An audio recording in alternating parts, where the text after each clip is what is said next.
America के founder fund manager अभय अग्रवाल जुड़े हमारे साथ, उनसे बातचीत होगी। अभय जी, गुड आफ्टरनून। अभय जी, ये मार्केट में क्लियरली एक तेज़ी लौटी है और अच्छी खासी तेज़ी लौटी है। मैं उस पर भी आपसे व्यू लूँगा, लेकिन सबसे पहले आज जिसने सबसे ज़्यादा पॉजिटिवली शायद सरप्राइज़ किया और लोगों को, आईटी, जिस तरीके की तेज़ी आज आईटी में आई, क्या व्यू रहेगा आपका इस समय लार्ज कैप आईटी पर? देखिए, गुड आफ्टरनून अनुज।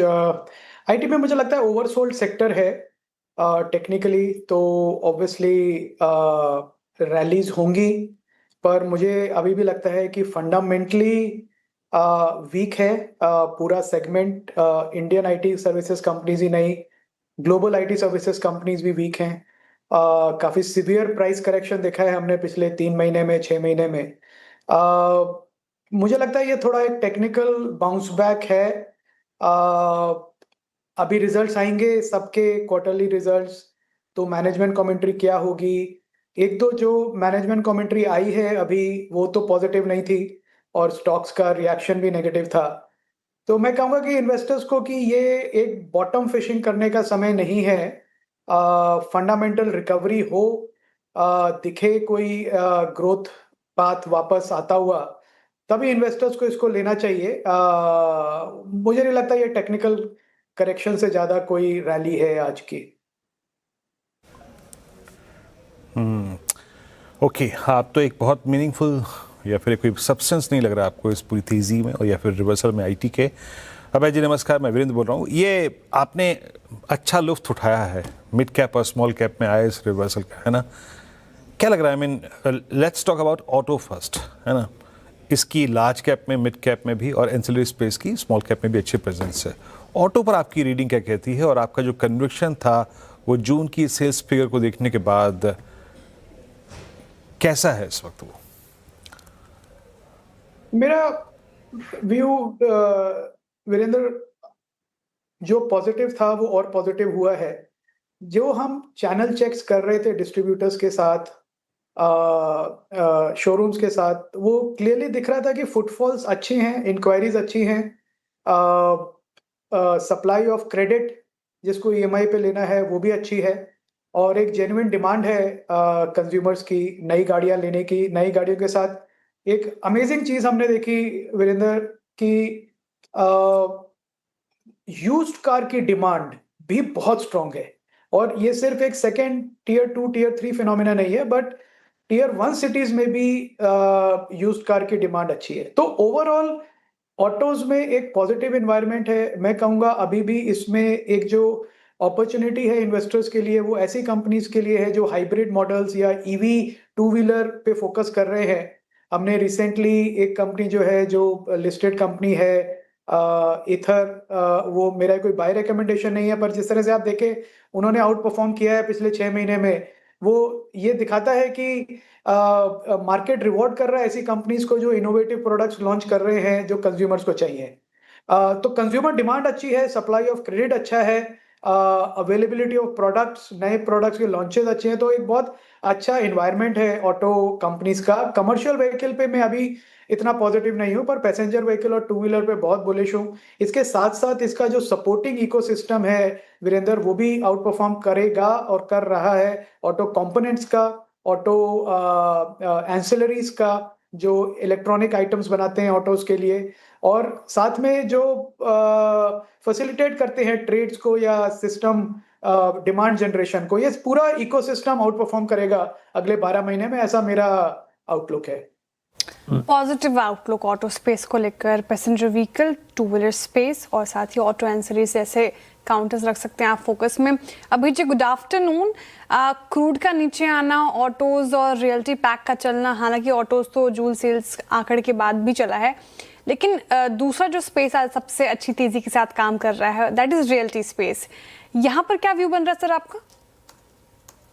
नहीं, रियल्टी में भी अगेन श्रेया, जो देखा है, जो भी रिसेंट नए लॉन्चेस हो रहे हैं आई थिंक फेयरली प्राइस्ड हैं, जेन्युइन कस्टमर डिमांड है। अभी भी कोई इन्वेस्टर डिमांड नहीं है, तो इसलिए मैं नहीं कहूंगा कि ये मार्केट हाइप्ड अप है, क्योंकि इन्वेस्टर, प्योर इन्वेस्टर पार्टिसिपेशन जो सिर्फ एक फाइनेंशियल रिटर्न के लिए प्रॉपर्टी में इन्वेस्ट कर रहे हैं, वो अभी भी नहीं है मार्केट में। तो बड़ी वाइब्रेंट इकोनॉमी है इंडिया, श्रेया, और ये जो डेटा आ रहा है ये इन्वेस्टर्स को फिर से एक बार कॉन्फिडेंस देता है कि एज अ कंजम्पशन इकोनॉमी हमारा कंजम्पशन स्ट्रांग है, as long as product is well priced, available, regulated, तो कस्टमर्स की डिमांड है। और दूसरा मैं कहूंगा कि जो क्रेडिट की डिमांड है, अवेलेबिलिटी है, बैंक्स के थ्रू आपको ईएमआई बेस्ड फाइनेंसिंग अवेलेबल है, ऑटोमोबाइल्स के लिए, रियल्टी के लिए, ये भी बहुत एक इम्पॉर्टेंट चीज है जो डिमांड को ड्राइव कर रही है। और प्राइसेस अभी भी मिड साइज हाउसिंग के रेसिडेंशियल में और जो कमर्शियल प्रोजेक्ट्स भी हैं वो इस समय काफी रीजनेबल है, मैं कहूंगा। हमेशा सबको बायर को तो महंगे ही लगेंगे, पर ओवरऑल रीजनेबल है, क्योंकि आप डेवलपर्स के मार्जिन्स देखें उन पे कोई खास फर्क नहीं पड़ा है। तो आई थिंक ये अच्छा एक इंडिकेशन है ऑटो और रियल्टी का चलना कि डिस्क्रिशनरी डिमांड इंडिया में काफी स्ट्रांग है। ओके, चलिए बात हो गई रियल्टी की। अच्छा अभय जी, ये एसबीआई में जो पिछले क्वार्टर का डिजास्टर आया था उसके बाद मार्केट ने अब थोड़ा फ्रेश लीज ऑफ लाइफ दी है यहाँ पर। आप एसबीआई में समय बायर हैं या फिर अवॉइड करेंगे स्टॉक को? अनुज, इस समय और काफी समय से हम किसी भी लार्ज बैंक में बायर नहीं है। वो इसलिए कि जब एसबीआई एक थोड़ा डिफरेंट है, मैं प्राइवेट सेक्टर की एक्चुअली बात कर रहा था, क्योंकि जो वो इसलिए क्योंकि कंपनी करा रहे हैं हिट्स की हैं, और उससे पे बड़े प्राइवेट सेक्टर एक लेवल पे है। ब्रांच नेटवर्क इतना स्ट्रांग है, बहुत ही पॉजिटिव मैनेजमेंट कमेंट्री भी है, डिमांड एनवायरनमेंट ऑफ क्रेडिट भी बहुत स्ट्रांग है। तो ये एक यूनिक प्लेयर है, मुझे नहीं लगता कि इसको किसी और के साथ कंपेयर करना चाहिए एसबीआई को। हम अभी बायर नहीं है, पर ये डेफिनेटली एक हमारे रेडार पे है SBI as a large bank. I think किसी को पीएसयू बैंक प्ले करना है तो उसके लिए सबसे बड़ी प्रॉक्सी एसबीआई है इस समय। और पिछले जो उनका एक अंडर परफॉर्मेंस था लास्ट क्वार्टर में रिजल्ट्स में, वो पीरियोडिकल बैंक्स में आता रहता है, हर 2-3 साल में आपको एक क्वार्टर ऐसा दिखेगा।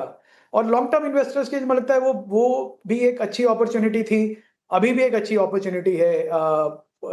किसी को भी 3 से 5 साल का व्यू लेके रखना है, आई थिंक जितना एसबीआई में आप डिपॉजिट रखेंगे 5 साल का, उससे तो ज्यादा रिटर्न बन जाएगी स्टॉक से।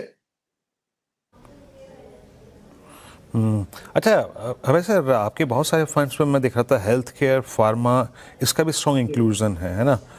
अभी यहाँ पर आपका व्यू क्या बन रहा है? मेरा 3 साल से बहुत पॉजिटिव व्यू है, 4 साल से लिटरली हमारा ओवरवेट रहा है मॉडल पोर्टफोलियो में, और हम अपॉर्चुनिटीज ढूंढते रहते हैं फार्मा में। उसका रीजन ये है कि जो इनोवेशन मैं देख रहा हूँ इंडिया में बियॉन्ड जेनरिक मैन्युफैक्चरिंग, क्योंकि काफी हमारी बड़ी कंपनीज हैं वो ग्रो ही जेनरिक मैन्युफैक्चरिंग कर करके, पर अब जो नई जनरेशन की कंपनीज आ रही हैं वीरेंद्र, वो इनोवेशन पे फोकस कर रहे हैं, वो जेनरिक्स को कॉपी पेस्ट नहीं कर रहे हैं, वो बड़े कॉम्प्लेक्स थेराप्यूटिक सेगमेंट जैसे ऑन्कोलॉजी में जा रहे हैं या फिर न्यूरो ड्रग्स में जा रहे हैं, जहां पे मार्जिन्स बहुत हाई है। समय लगता है जिनको मैच्योर होने में, 3 से 5 साल का जर्नी होता है प्रोडक्ट के रजिस्ट्रेशन का, यूरोप में, यूएस में, प्रोडक्ट डेवलपमेंट का, कैपेक्स का। पर एक बार जब ये साइकिल कंप्लीट हो जाती है तो फिर अगले 4-5 साल जो हैं वो इन्वेस्टर्स के लिए, शेयर होल्डर्स के लिए गोल्डन पीरियड होते हैं। तो इस समय ऐसी काफी कंपनीज हैं, 3 में हमने भी इन्वेस्ट किया है, जो मुझे लगता है कि एक मल्टी बैगर्स बनेंगे यहाँ से, ये स्मॉल कैप से मिड कैप से लार्ज कैप बनेंगे। और फार्मा में ब्यूटी ये है कि आप का मार्केट जो है वो अनलिमिटेड है, क्योंकि आप ग्लोबल मार्केट एक्सेस कर रहे हैं, सिर्फ इंडियन मार्केट तक लिमिटेड नहीं है। तो ऐसी कंपनीज फार्मा में जो इनोवेटिव हैं, इनोवेशन ड्रिवन है, आर&डी ड्रिवन है, और ग्लोबल मार्केट्स को एक्सेस कर रहे हैं, और लॉन्ग टर्म पर्सपेक्टिव है, कैपेक्स साइकिल खत्म हो चुकी है, डेट नहीं है, आई थिंक ये गोल्डन अपॉर्चुनिटीज हैं फ्रैंकली इन्वेस्टर्स के लिए वीरेंद्र। राइट, मुझे याद है अभय जी, आपने ऐसे मॉडल पोर्टफोलियो में सिनरस फार्मा का जिक्र किया था, बहुत शानदार रिटर्न्स मिले हैं वहाँ से 6 महीने में 54% से ज़्यादा के रिटर्न। और ऑटो इकोसिस्टम से आपने कार ट्रेड का जिक्र किया था, उसमें तो गजब के रिटर्न्स मिले पिछले 1 महीने में और शानदार रैली। और कुछ मॉडल पोर्टफोलियो में शुमार किया सर आपने इन दोनों स्टॉक्स के अलावा, अगर आप बता पाएं? इसलिए मेरा बाय रिकमेंडेशन नहीं है, पर हमने एक छोटी कंपनी है स्मॉल कैप साकार फार्मा करके, साकार हेल्थ केयर शायद, वो हमने ऐड किया था 3 महीने पहले। आई थिंक उसमें भी ऑलरेडी अच्छी एक परफॉर्मेंस आ चुकी है। और कुछ समय पहले हमने एक फ्यूजन माइक्रो फाइनेंस करके कंपनी ऐड करी थी, उसमें भी अच्छी परफॉर्मेंस है। और एक माइक्रो फाइनेंस स्पेस में भी एक कॉन्ट्रा बेट है, क्योंकि मुझे लगता है कि काफ़ी नेगेटिविटी से गुजरा है ये पूरा सेक्टर। पर अब जो हम देख रहे हैं, लेटेस्ट डेटा आ रहा है, उसमें काफ़ी जो वीक प्लेयर से चर्न आउट हो गए हैं माइक्रो फाइनेंस से, और जो बचे हैं प्लेयर्स उन्होंने अपनी बैलेंस शीट भी स्ट्रॉन्ग करी है और उनका रिसेंट डेटा भी बहुत स्ट्रॉन्ग है। तो फ्यूजन एक सबसे बड़ा लेंडर है। अगेन ये मेरी बाय रिकमेंडेशन नहीं है, पर मुझे लगता है कि एक माइक्रो फाइनेंस अनसिक्योर्ड लेंडिंग भी एक ऐसा स्पेस है जिसने इन्वेस्टर्स को काफ़ी साल डिसअपॉइंट किया, पर अब वहाँ पे जो करेक्शन होना था ओवर हो गया है और अब एक अच्छी अपॉर्चुनिटी बन रही है इन्वेस्टर्स के लिए।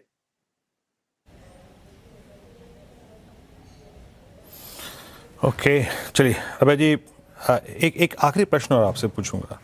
इनफैक्ट ये एक्सचेंजेस और एएमसीज और तमाम अगर आप देखें तो ब्रोकिंग स्टॉक्स में एक बार फिर से मूव अच्छे आ रहे हैं। कैपिटल मार्केट थीम में अभी क्या क्या इंक्लूड किया है, या फिर कुछ इंक्लूड करने का मंशा आपको अपने पीएमएस में? ये मॉडल पोर्टफोलियो में हमारे 2 स्टॉक्स हैं, कैम्स और सीडीएसएल। और जो अभी दूसरे हम एक्सचेंजेस हैं, वो भी मुझे लगता है अच्छे हैं, पर अभी हम इंक्लूड करने का नहीं सोच रहे हैं। पर मुझे लगता है कैपिटल मार्केट थीम में अदर देन ब्रोकरेजेस, क्योंकि ब्रोकरेजेस का बिजनेस बहुत कॉम्पिटिटिव है, मार्जिन हमेशा थोड़े प्रेशर में रहेंगे अगर ग्रोथ टेपर ऑफ होता है। पर जहाँ पे मोनोपोली सेटअप हो गई हैं, जैसे रजिस्ट्रार्स हैं और डीमैट होल्डर्स हैं, ये एक एवरग्रीन बिजनेस है जो जैसे जैसे मार्केट कैप बढ़ेगा इंडिया का 5 ट्रिलियन से 10 ट्रिलियन की तरफ जाएगा, तो मार्जिन्स भी इंप्रूव होंगे और अर्निंग्स भी इंप्रूव होंगी। तो आई थिंक अपॉर्चुनिटीज बहुत हैं कैपिटल मार्केट में इन्वेस्टर्स के लिए। Brokerages, demat, registrars,